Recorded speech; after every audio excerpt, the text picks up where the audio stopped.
Hey guys, welcome to the podcast. First off, I just wanted to thank everyone who liked, subscribed to the YouTube channel, shared it on Facebook, and just, in general, gave me a good positive message about the podcast. I really appreciated all of that. If you can continue to keep sharing it, keep listening to it, all that good stuff, I would again highly appreciate it. I hope to grow a good audience from all of this. What I'm going to be doing today is I'm going to be telling you guys a story, a true story about myself. And this is a story how a simple trip to IKEA nearly ended with me dying. And you might be thinking, well, IKEA doesn't sound very dangerous. How does that end with someone dying? Well, you would be wrong if you thought IKEA was just family friendly and safe. So let me put a little context behind this story. So my family is very, very competitive. We compete over a lot of things. We compete over a lot of dumb things. And when you only have one living parent, well, the kids are going to compete over that parent's love and affection. Now, this is a competition I've been steadily winning for 30 years, and I have no plans on not continuing to win the competition. So clearly this was all, based on good, positive things. Well, a few years back, my dad was out of town for, I believe, 3 days. Now, I'm going to like some of the timeline and days of this story are kind of hard to remember because I stayed up the entire time for at least 72 hours. I got zero sleep, which is not very smart, not very safe, and that also might lead into how some of this can become dangerous. So anyway, my dad's out of town for 3 days, and my dad's done a lot for me. I owe a lot to my dad. I want to do something really, really nice to him. I want to surprise him with something. I don't want to buy anything, though. And my dad had been talking about cleaning out one of my sister's rooms for quite a while, and I'm just like, you know what? While he's gone, I'm going to do it. I'm just going to do it and clean it out for him, and it's going to be a really nice gesture. Now, if I'm being completely honest, there was some other ulterior motives behind it. I had a growing collection of board games and little goofy knickknacks I like to look at, general nerd stuff, and it laying on the ground is probably not the best spot. So I'm also thinking, well, I can clean out this room and I'll use it to store my stuff. Again, great motivation for all of this. So now, this room is basically a storage unit. Not as bad as a Hoarders episode, but it's got some issues. So it all starts out with, I'm going to clean my sister's room. This is a very innocent goal, a nice little project to do throughout the day. And it does take about a day. There's still a bed in there, a mattress, a frame, all these art supplies, just, cobwebs for days. It was not great.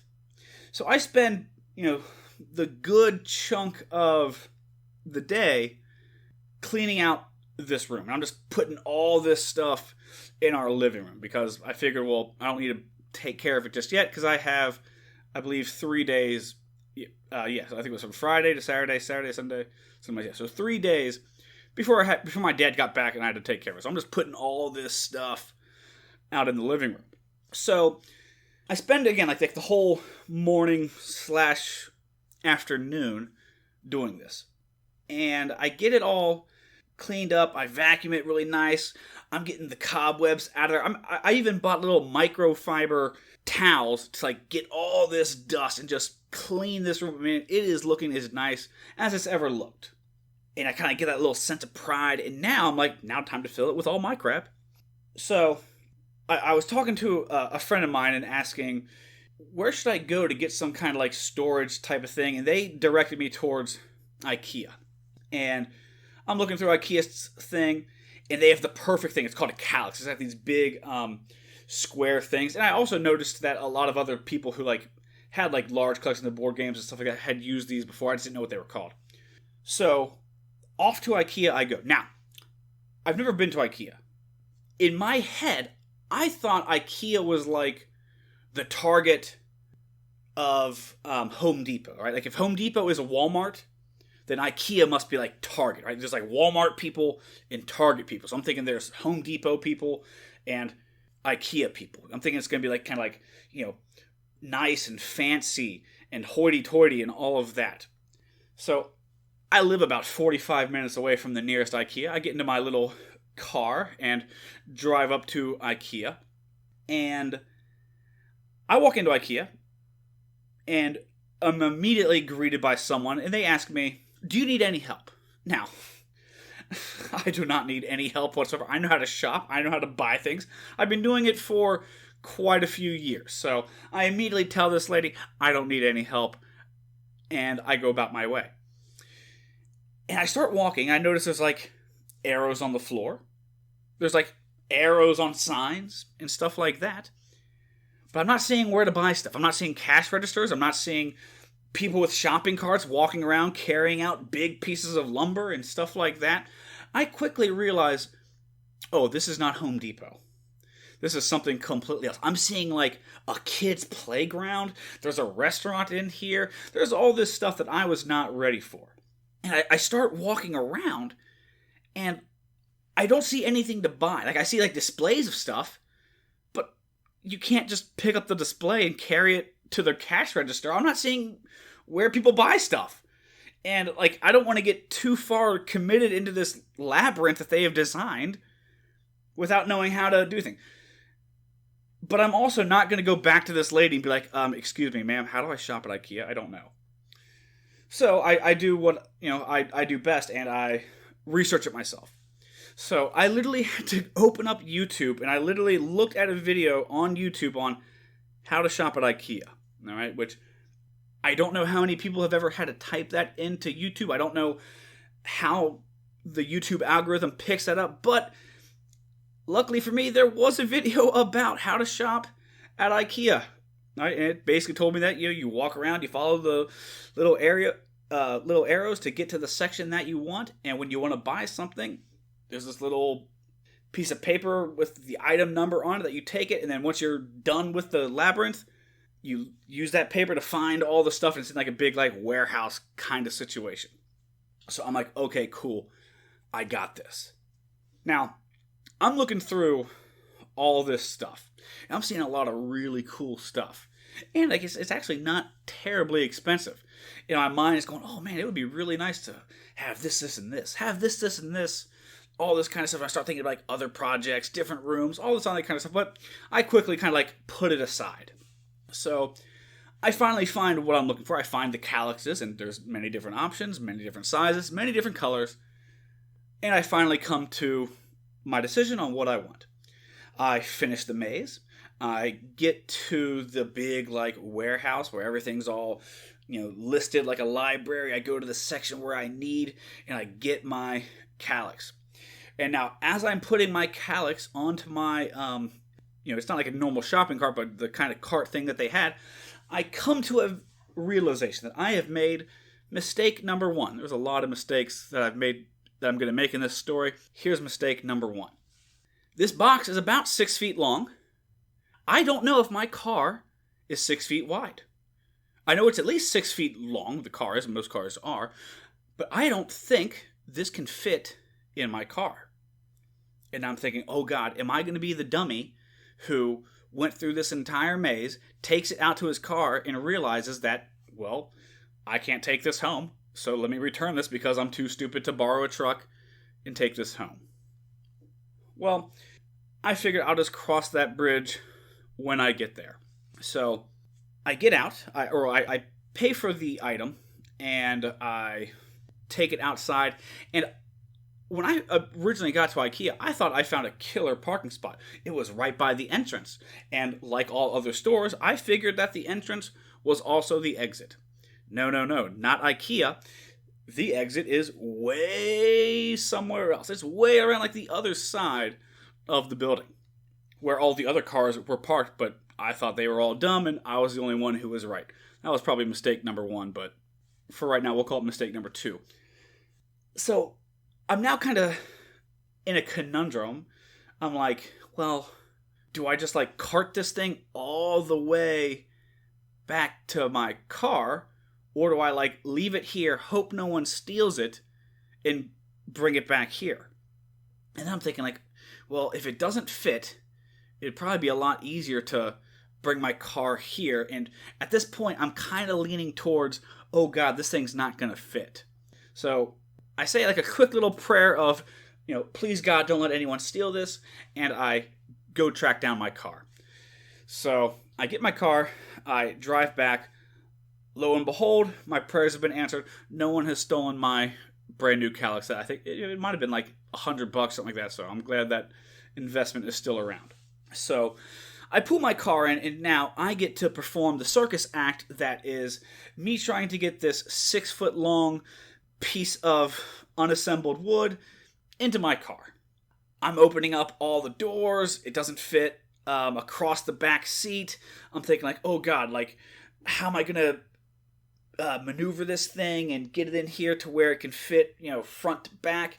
And I'm able to like wedge this. I have to put the passenger seat all the way forward with the seat leaned as far forward as possible as well. And I'm able to like wedge it in there. So it's like laying across my car diagonally. And again, I'm doing this all by myself, and I quickly noticed how everyone else who is shopping at IKEA is not by themselves. They all brought someone with them and a truck, and they're very quickly and easily loading up their vehicles and leaving, while I'm over here in the 4-door car trying to wrestle my IKEA product into the car. But I persist, I practice good perseverance, and I get it done. I now have this Calyx in my car. That's a victory. So now I take it home. And I'm excited. I'm like, oh man, this is going to look so nice. The room's going to look perfect. And I'm going to have this awesome storage and organization space for all my stuff. So I get home, and I got to wrestle it out of the car. I'm like dragging it. I can't, it's very, very heavy. I'm able to lift it up though, and I'm able to get it into my sister's room. And now starts the build phase. Now this was actually a very easy thing to build. I always saw memes on the internet and heard stories how IKEA stuff was notoriously hard to build. This was actually pretty easy. I do think the directions are terrible. I think that's where those memes and arguments come from, because it was literally just pictures. There was no words except Calyx. That's it. It had the name of the product. And then just pictures of some happy person hammering in some pegs and stuff like that. But at the end of the day, I'm just assembling a 6x6 thing of squares, so I don't think you needed a master's degree of doing this. So I'm putting it together. I quickly figure out the technique to get it in there nice and quickly. Everything's looking really, really good. It's coming together. And I finally do it. I've assembled the IKEA Calyx. I put it up against the wall in the perfect spot, and I go to work filling it with all my stuff. And I get it organized. It's looking good, and I'm done. And I stand back and I go, wow. And I'm just looking at this, and I feel so good. You get that feeling, you get that sense of accomplishment when you achieve a goal or you work really hard at something. I had that. But I had a serious flaw with this. All right, and I say that now after looking back on this experience. After I'd gotten it all done and I was marveling in my work, in my head I said, I built this. All right, now think about that for a second, right? I'm sitting there doing all this work. I cleaned up this room. I got this nice organization thing filled up. All my stuff is organized, feeling good. And I'm going, I built this. In reality, I didn't build crap. All I did was assemble it. All right? Some Swedish dude built this. All right? Probably some machine over in Sweden built this and shipped it here. All I did was follow some picture directions and slapped it together and assembled it. That was all I did. I didn't build anything. But that's not what my brain was doing. My brain was like, Ben, you're a builder. You can make things. Your hands took nothing and created something. And I was like, oh my God, I love this feeling. I want to build more things. I can build things now. I have the experience. I'm a builder. And so I text a friend of mine. I show the pictures and all that kind of stuff. I'm all proud of my work. I'm all excited. I need like ideas for more stuff. I need to do more things. I'm already planning on buying another one of these things too, because I'm like, I'll just use these little couches to organize everything in my life. Everything. It can be clothes, shoes, video games. I can put TVs in these little squares. Who knows? I will just live in a room filled with calyxes that I've created. Well, my friend, is, hearing me talk about all of these ideas and stuff like that and says, you should check out Pinterest. There's all sorts of really cool things there. Well, that was not good. That was bad advice. All right? No, not bad advice normally. That was bad advice for me. See, when I looked back and said, I built this, that is the start of the IKEA fever. All right, a dangerous symptom or a dangerous illness that you can get. All right, it's like delusions of grandeur. You think you're something that you're not. I'm clearly not a builder. I'm clearly not a carpenter. You'll find out more about that as we go on. But I thought I was all these things, and now I'm looking at all these Pinterest things, all these really cool projects that crafty people made, and I'm going, I can do that too. I can make all of these. I am going to make all of these projects. I have the whole weekend to do it. And so I'm looking at ideas for like how to decorate walls, how to like take old board games and make like cool displays out of them, how to build organization systems, how to take like old shoe boxes and create this whole like organizational system and shelving system out of old shoe boxes. And I'm hooked. And now I have like the full on IKEA fever.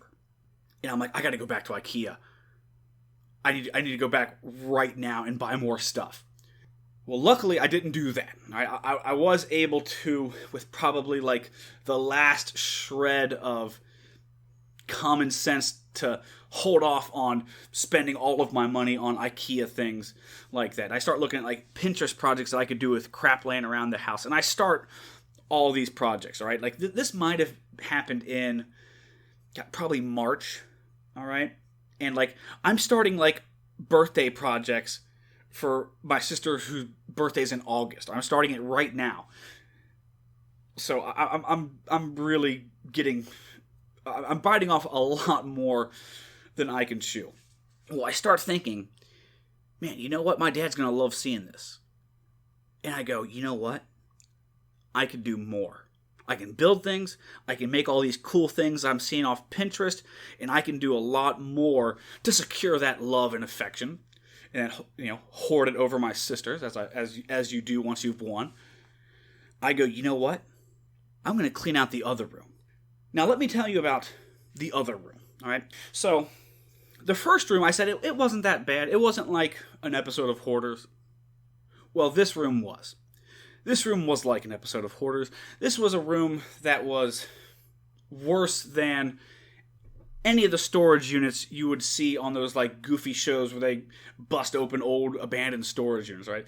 This room was awful. It probably hadn't been vacuumed in years, and in fact, you could not physically walk into this room because of like just like all of the crap jammed in there. It was just like the room that we would throw stuff to when we didn't know where to put it. It just became lost in this void of stuff. And now, mind you, I still never really did anything with the stuff from the first room. So I'm like, okay, you know what?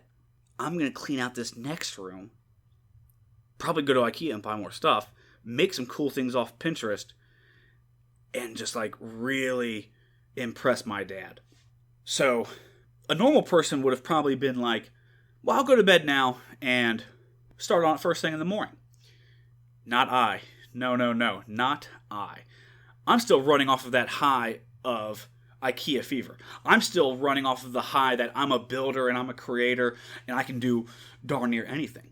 So I'm going to start on it now. And this is probably 9 or 10 o'clock at night. It took me about the whole day to get everything out of the way. So this is an undertaking. It takes me pretty much the whole next day. Yeah, so if Friday was cleaning out the one sister's room and going to IKEA, building the first piece of IKEA furniture. Then the second day was just strictly cleaning out the second room. And God Almighty, this was awful. This was terrible. There was just crap upon crap upon crap upon all this stuff that like no one had seen for years. And I'm just dragging it down the stairs to this living room, dragging it down. No sleep. I'm just working throughout the entire night. One of the things I've always been pretty good at, I don't know if it's a skill to be proud of, but like, if I really want to stay up, I have the ability to stay up. I'm able to like kind of like give myself that adrenaline dump that's needed, and you know I can stay up for a couple days at a time. I don't recommend it. Please don't do it. I didn't learn from that lesson during any of this though. So I clean out all of this stuff, and now the living room looks like an episode of Hoarders, and I'm just like, okay, this is stressing me out. I'm tired. There's all this like dust that's been kicking up from both of these rooms, and like once I get like dust on me, I'm like, I start dying. All right, I start sneezing. I can't really breathe really well. It's hard to work and stuff like that. I could have got a mask, but I didn't. But you know, that's a whole nother thing. So I'm like, all right, just for my mental sanity, I have to get rid of this stuff. So I call my sisters and I tell them that I got all this stuff, and to come and get what they want. Everything else is either getting thrown out or burned. So they come, they pick out all the stuff they still want, yada, yada, yada. Now I'm just left with like all this crap that we're never going to use, we're never going to need. I figured, you know, if we haven't touched it in years, no one's going to mind if it gets thrown away or burned. So it's now like the Saturday night, and I'm putting stuff in these garbage cans, filling them up. I just have plastic bags out where the garbage goes because the cans are filled. There's nothing else I could put there. And so everything else, if it's wood or it's paper, or if it's something that I feel like it could feasibly burn with enough heat, it's getting burned. And I'm not going to waste time and, you know, burn things slowly. I'm going to burn it all at once. I'm not going to do multiple burns. Man, we're just going to do this thing right here, right now. So we have this fire pit outside. It's pretty nice. I'm just loading it up with stuff. All these papers, folders, wooden crap. Some like old desks, chairs. I broke them up into small pieces and all that kind of stuff. And to top it off, I have the perfect thing to burn. And it's the last thing I added to the pile.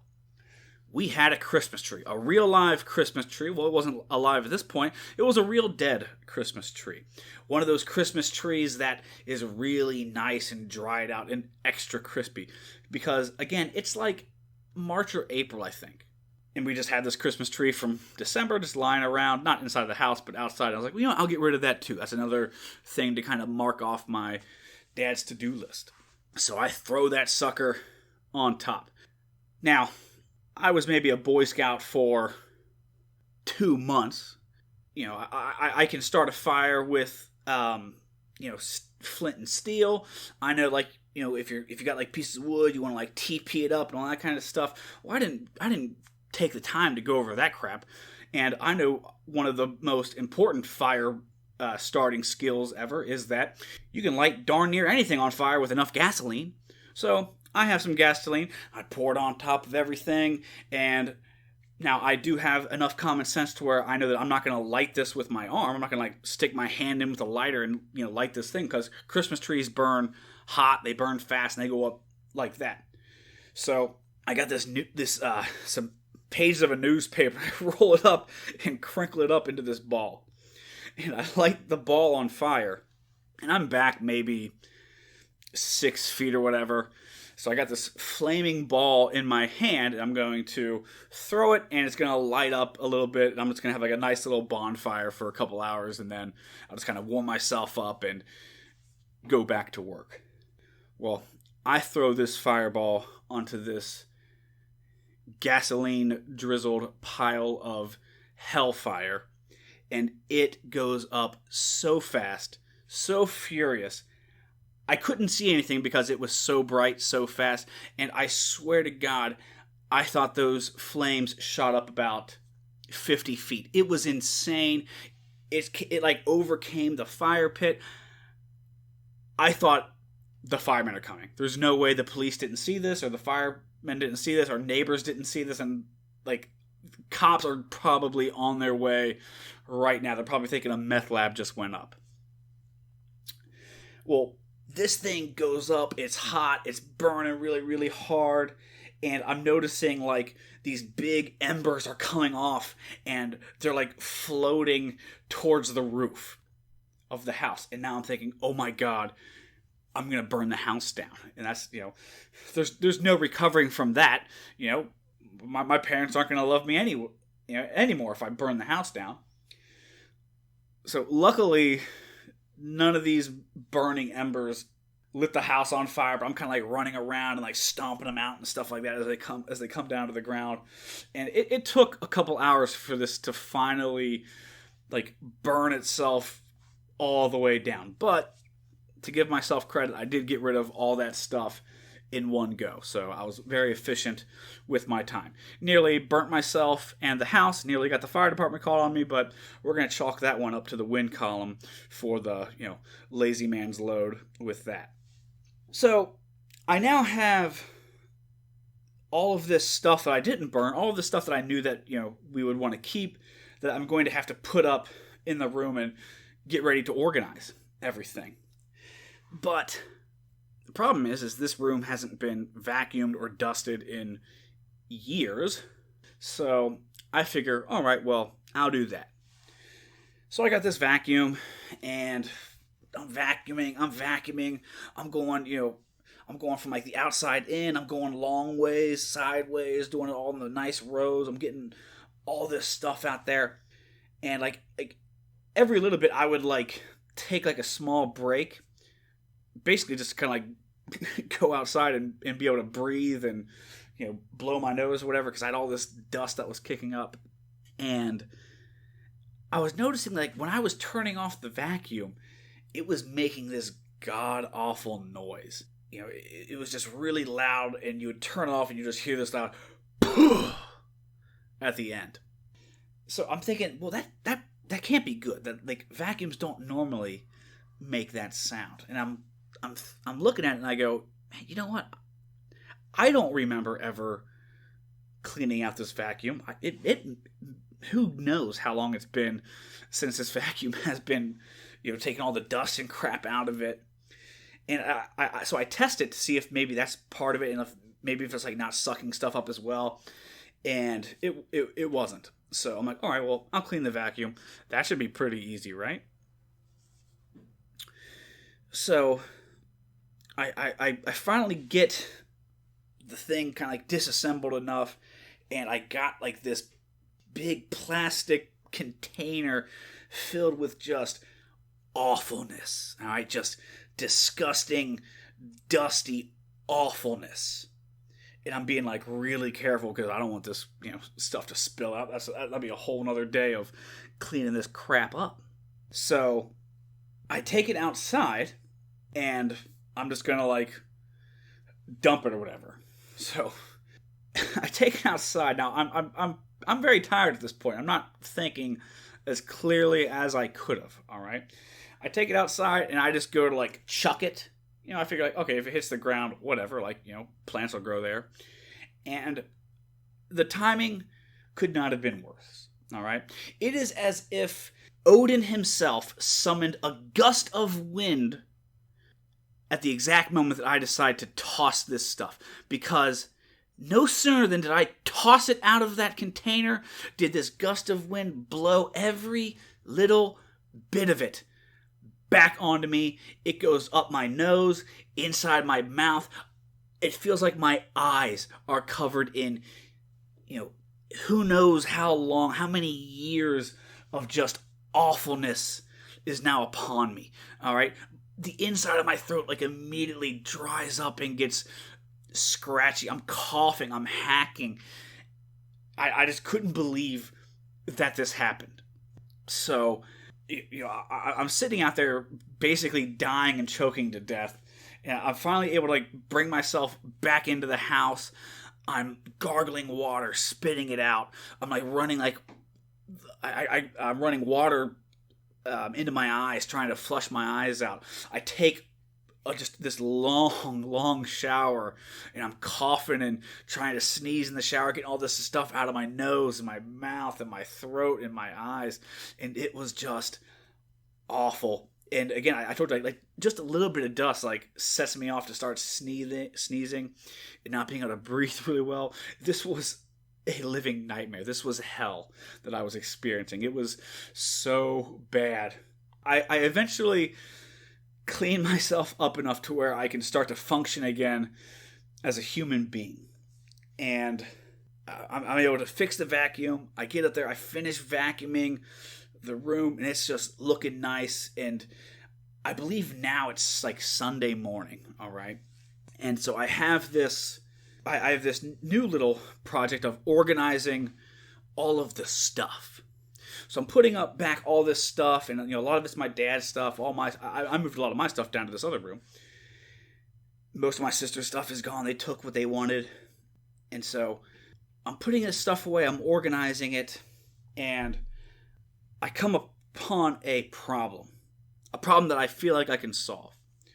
So one of the things that my dad collects is like old antique double barrel shotguns, and these things are really, really cool.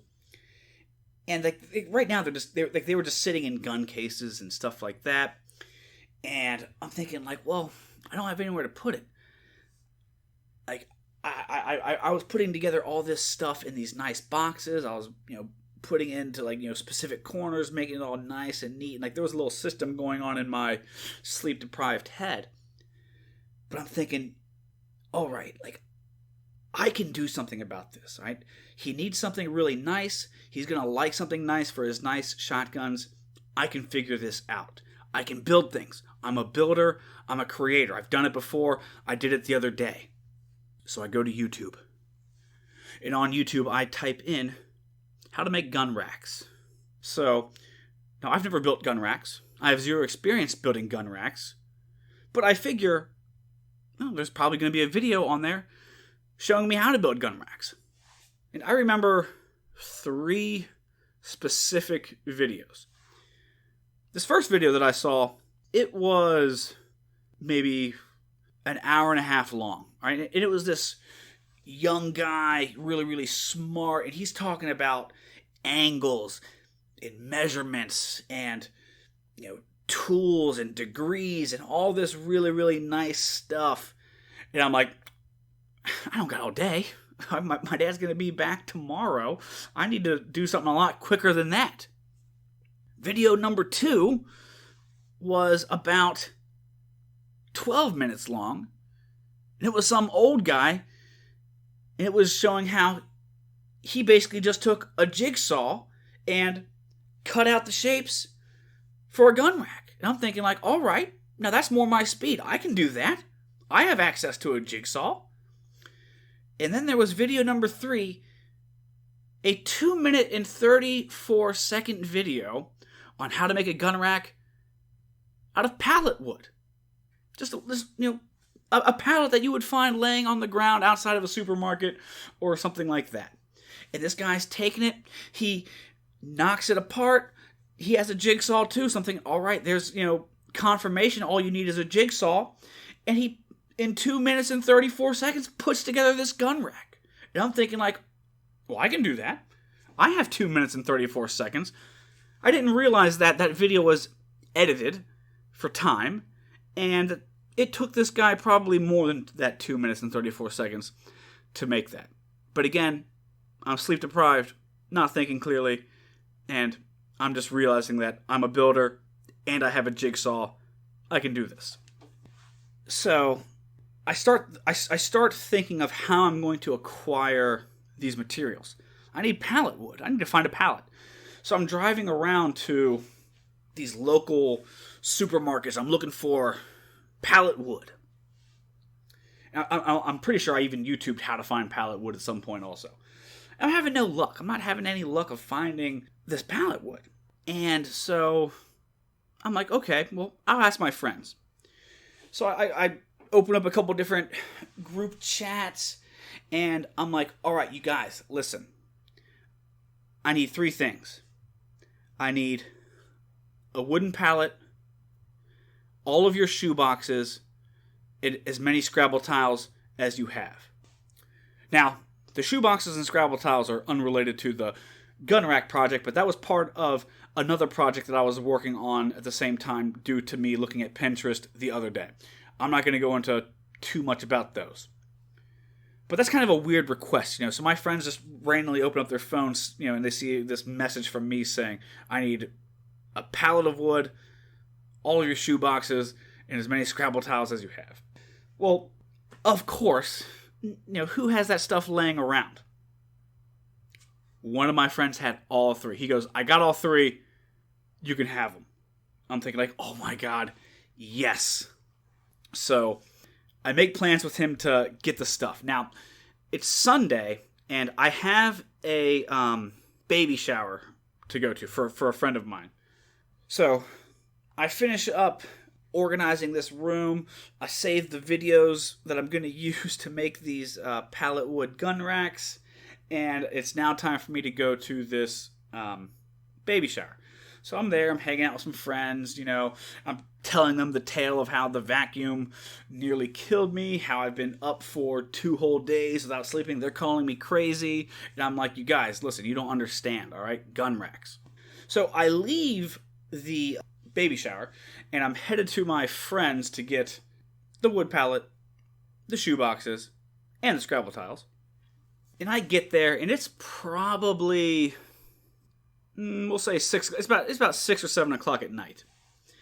And I get there, and my buddy goes, "Hey, I have this wood pallet for you, but I also got this barn wood." I guess he knew a guy who was tearing down a barn, and he took all this old barn with these big, big sheets of barn wood that was used for the siding of the barn. And he was going to do all this project work with them, and just ended up not doing it. So he offers me the barn wood as much as I want. Now, I've learned from previous mistakes. I'm not driving my small car to pick up this pallet of wood, shoeboxes, and Scrabble tiles. I'm in a truck.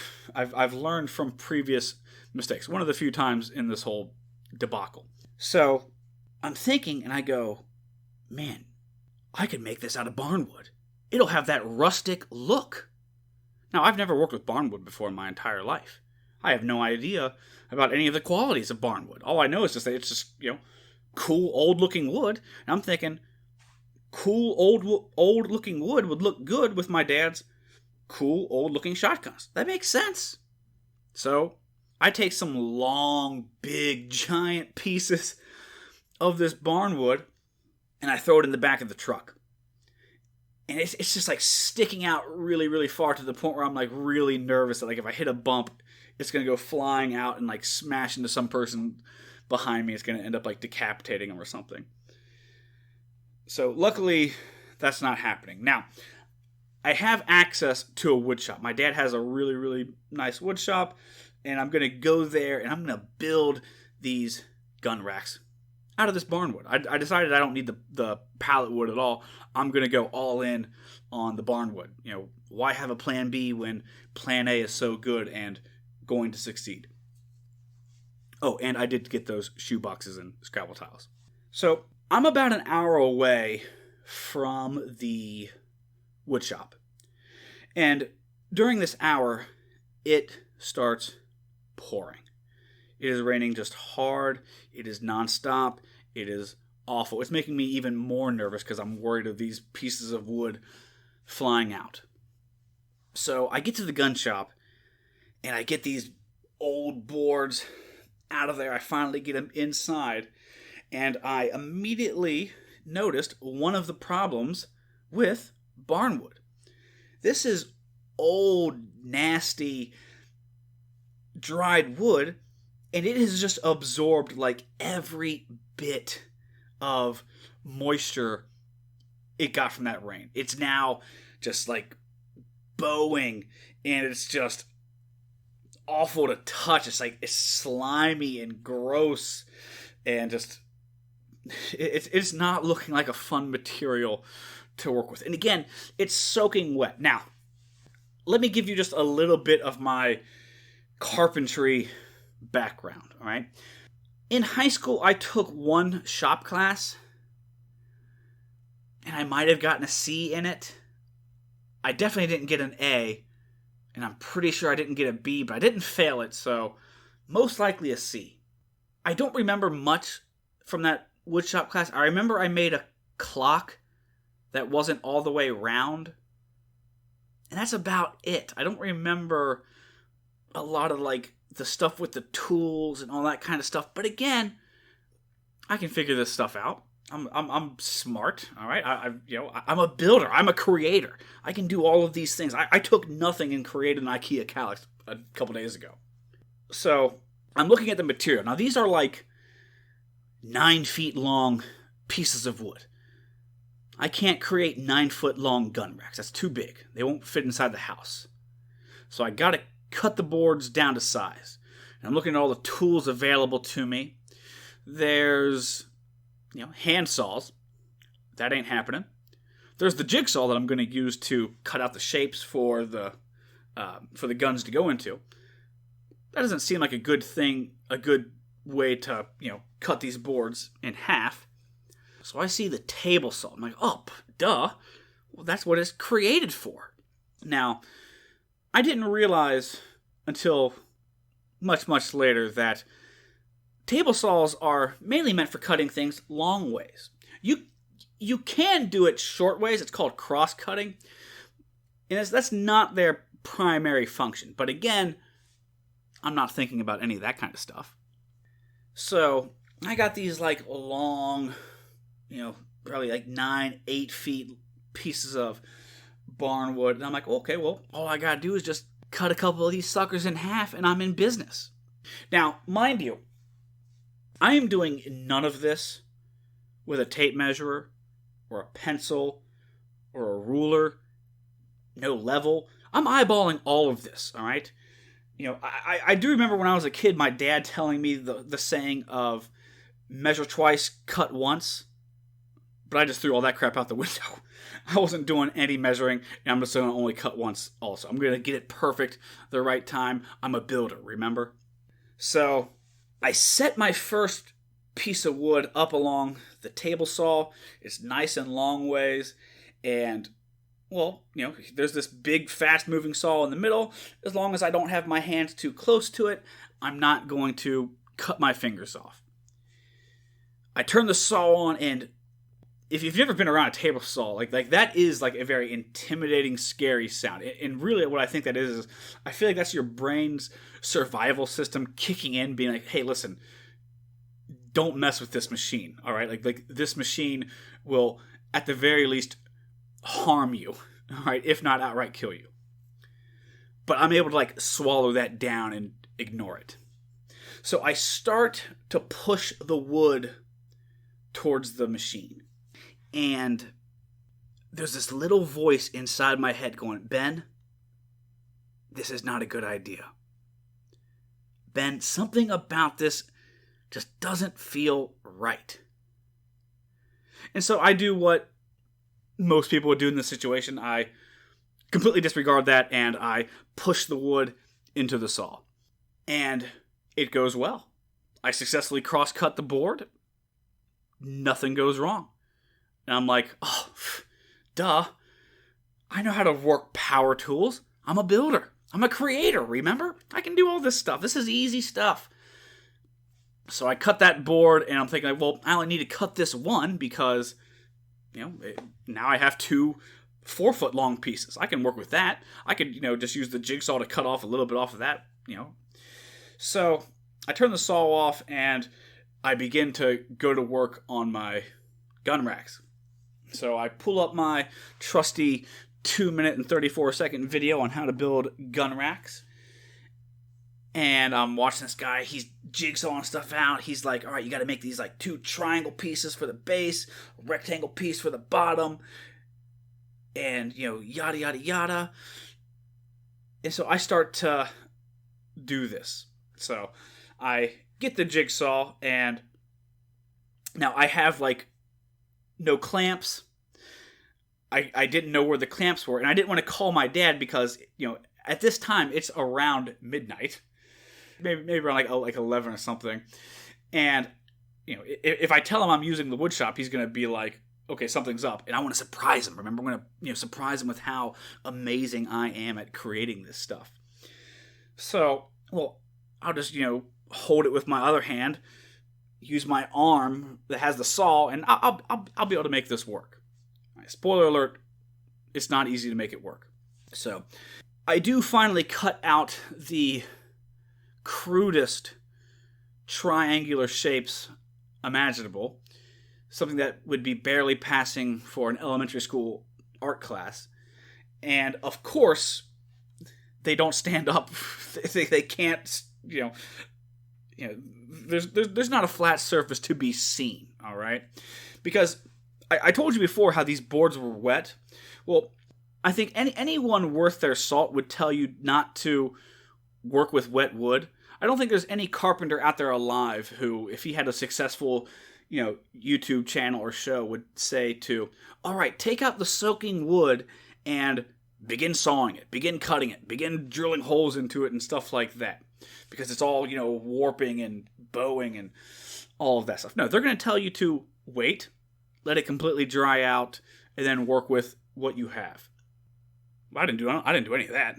I don't have time to wait. My dad's going to be home, the next day. And I have to quickly build these gun racks and, finish it up.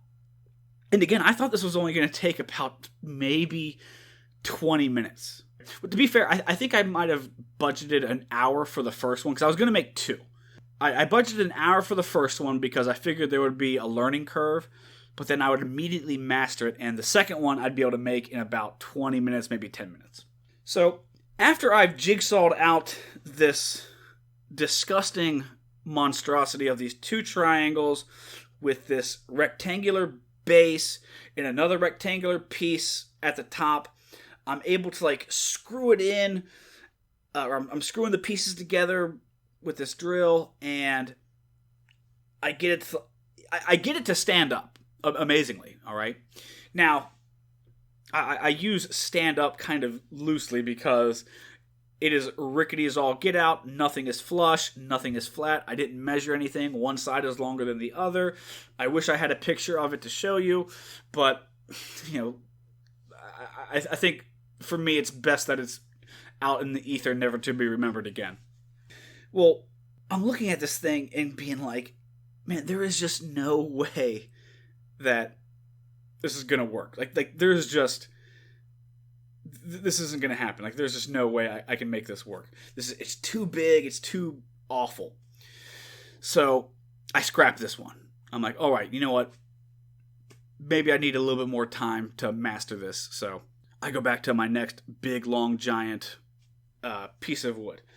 So I'm thinking, okay, I'll cut this one more than just once, and instead of having these gigantic 4 feet long pieces to work with, I'll have them, I'll cut them into smaller pieces, and it'll be much more manageable. And again, I'm going to cross-cut these, an incredibly dangerous way of doing it. Now, there's no blade guard. I'm not using little tools to push the wood along or anything like that. I'm just using my hands and having faith. There is this thing, though, I believe it's called a sled that you put the piece of wood up against, so that way when you do push it, it goes across nice and straight, because if the wood turns a little bit, you risk the saw binding and violently kicking back the wood towards you. So I put this piece of wood up there, and I'm committed to cutting it in half twice. Now, the first time went good. So I get the wood set up, I turn the saw on, it's loud again, and that little voice in my head is like, oh, Ben, I don't know, man, this seems dangerous. But again, I've been up for God knows how many days at this point. I don't need any of that. So I'm pushing it through. And as I get to the end, the saw blade stops, and it makes a terrible noise, all right? And This is not good, all right? When the saw blade that is going like 1,000,000 miles per hour just violently stops, bad things are probably going to happen. Well, I kind of instinctually push the wood forward all the way through. The saw starts up, and I'm like, okay, good. Whew. Thank God. Nothing bad happened there. So now, I got to make another cut. Because I got this long piece. It was too long to use last time. I need to cut it in half again so I have smaller, more manageable pieces. So I put it up against the sled, the thing that's meant to keep it nice and level, make sure I'm pushing it in straight, and I notice a serious flaw here. I'm not able to push this wood straight because it keeps turning into the sled. So there's like no and I'm doing these like little practice runs each time of how straight I can push the wood, and on this one, I guess because of like how the shape of the wood was, because again, this is just old barn wood that my friend had. It's not going through straight whatsoever. And I'm thinking like, oh my God, like there's just no way. So I've done a good job of talking myself, into doing this stuff again, and I once more succeed. So I start the saw up. I try to put it up against the sled as straight as possible. I notice that as soon as I put a little pressure, it starts to tilt forward to the right. And that voice is just like, Ben, this is not how it is supposed to go. This is not safe. This is not proper. This is not good carpentry or tool safety. But I'm like, no, I got this. So I'm hoping that, it'll be more like the first time, because the first time turned out really, really well. And I'm pushing it through. And I get, I don't know, maybe halfway through this board when all of a sudden, man, that thing tilts forward to the right. That saw blade binds up, and that is a just loud, scary, awful sign. And then this piece of wood comes flying back at me, and I swear to God, 100 miles per hour. I jump out of the way, and luckily, man, this thing did not impale me. It goes flying back through the shop, smashes against the garage door in the back of the shop. And I am just like, oh my God. I'm terrified. I turn off the saw. And just like, I just had this adrenaline dump because I, successfully dodged a, piece of old barnwood being kicked back from a bound saw, right towards my face. And I need to use those skills more when I spar at tournaments and stuff. But now I'm just like, oh my God, okay, you know what? I can't be using this anymore. So some people would probably have quit at this point. They would have realized, all right, you know what? Like, you're not a builder. You're not a creator. You're some dude who, was able to look at some IKEA pictures and slap together some squares. Go home. Give up. I wasn't ready yet. No. There's more to this. So I grab that piece of wood. It's halfway cut. So that's doable. I figure, I can just use the jigsaw now and do that. So I jigsaw it. I get it going. And I jigsaw this piece now. So now I have smaller, more manageable pieces of wood. And now, so last time I started on the frame of the gun racks, which I feel like that was the hard part. So I'm going to start on the easy part. And I have this rectangular piece of wood, and I'm going to use this jigsaw to cut out these like little U shapes into the wood. And this is where you would do this at the top and the bottom of the gun racks to lay the guns in so that way they don't go flying out. So I start trying to jigsaw out some U's. And I'm getting it. And finally, I'm like, I'm not measuring these at all. I didn't bring a tape measure. I didn't even think about measuring it. And I've cut out about 2 of these so far. And I go, oh my God, what if the shotguns don't fit? And I'm trying to mentally imagine how wide a double barrel shotgun is. And I'm freaking out that, if I don't cut them too big, then they're going to be too small, they're going to be useless, I'll have wasted all of this time. So I get rid of that piece of wood. I got another piece of wood that I can use, and I start making like these just gigantic big U's. These things could have held probably 2 double barrel shotguns in one little U. Because again, I'd rather be safe than sorry. So I'm cutting it, and I'm noticing that like it's like not easy to cut out these U's. Well, I'm getting like pretty deep into the wood, and like I'm starting to make less and less gradual turns with the jigsaw. It's just getting like it's almost like I'm going forward and then turning it 90 degrees. It wasn't that bad, but you kind of get the idea. I'm getting, I guess, impatient. And so I get to this one spot that's just being like really stubborn. Like this, it's not going. And like you should do with all, dangerous power tools, I decide, well, I'm just going to force it and it'll cut through the wood. Oh, no. I start to turn, I start to apply a little bit of elbow grease, and all of a sudden you hear this snap. It wasn't the snap of the wood. It was the snap of a metal jigsaw blade going flying past my eyes. Now, you might be wondering, well, he was probably wearing safety glasses, so that was good. No safety glasses. There was no safety involved in any of this. That little piece goes flying across my eyes, clings against the wall, clings against the ground, and I'm like, you know what? F these gun racks. I'm sick and tired of these stupid gun racks. I look at what I've created.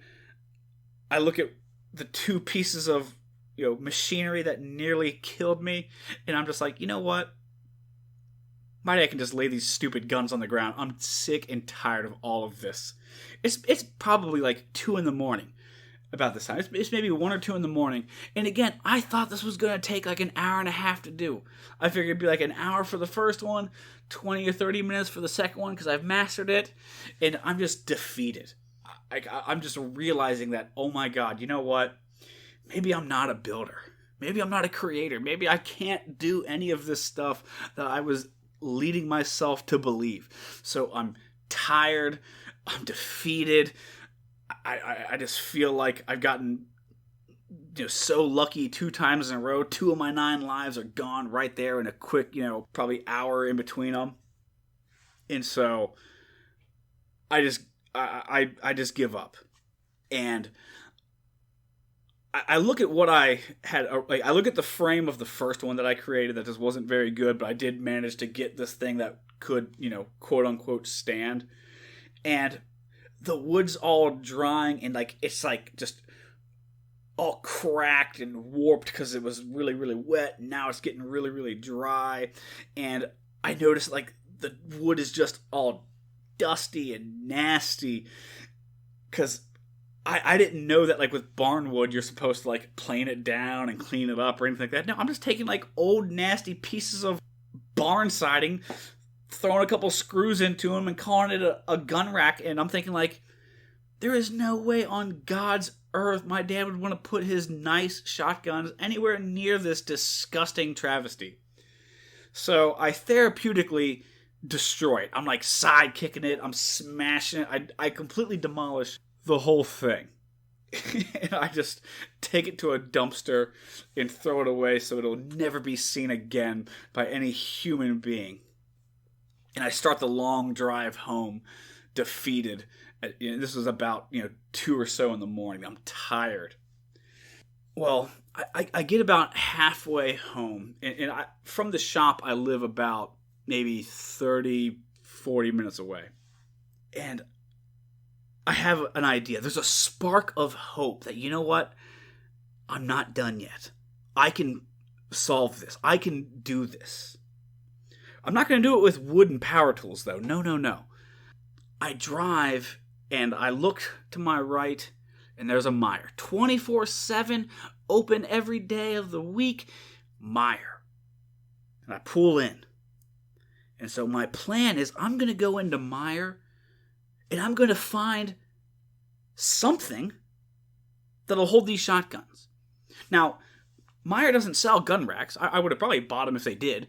But I'm thinking like, all right, I can go to like the plumbing section or the home and garden section, and I'll find like something with like hooks and like nooks and crannies, and I'll be able to somehow, some way merge it together into some form that looks nice, is sturdy, can stand up on its own, and will hold a bunch of double barrel shotguns. So I'm looking around Myers. I'm walking up and down through the aisles for it was almost an hour. I spent almost an hour in Meijer just going up and down, up and down. I'm picking up just like goofy stuff to try and like think of how I can make these gun racks out of. I think one of the things I picked up was like this like golf club holder and stuff like that, because it had this thing where you could like finagle some clubs into it. I'm thinking, okay, maybe I can make a shotgun work with this. And I'm looking at like,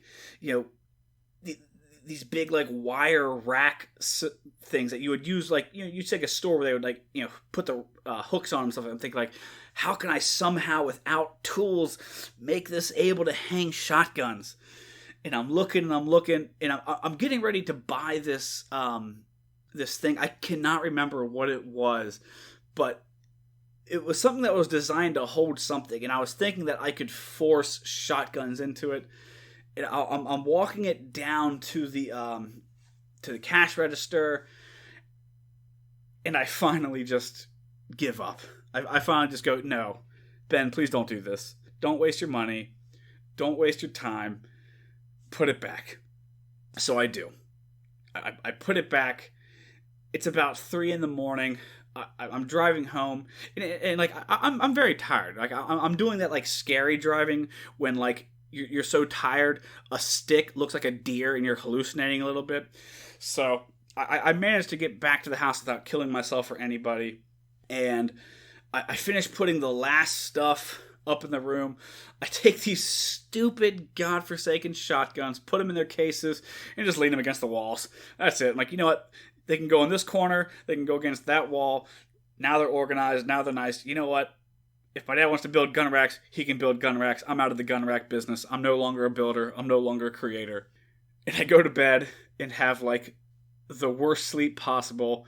I wake up and I'm still tired. I'm still miserable. But I was done. I had enough of it. I've had a vacuum try to kill me. A piece of stupid barnwood nearly take my head off. I had a stupid jigsaw blade come breaking out of the saw, nearly blinding me. I was done. I had enough. I was tired and broken. But I will say this.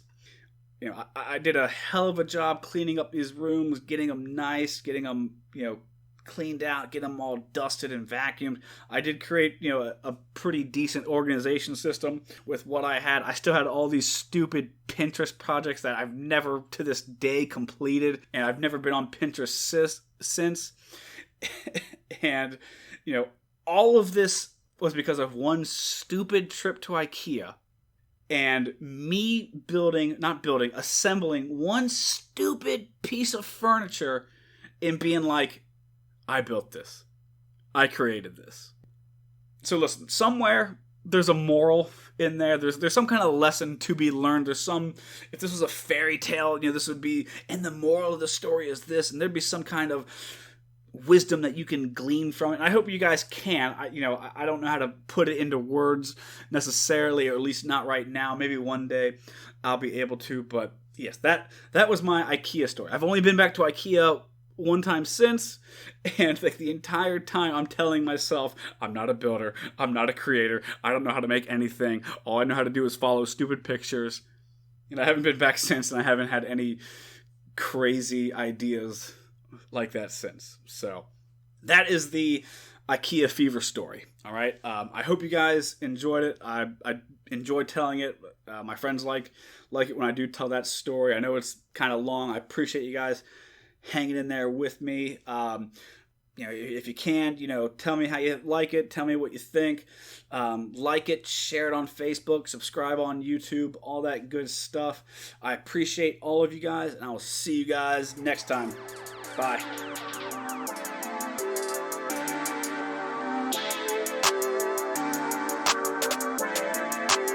perfect.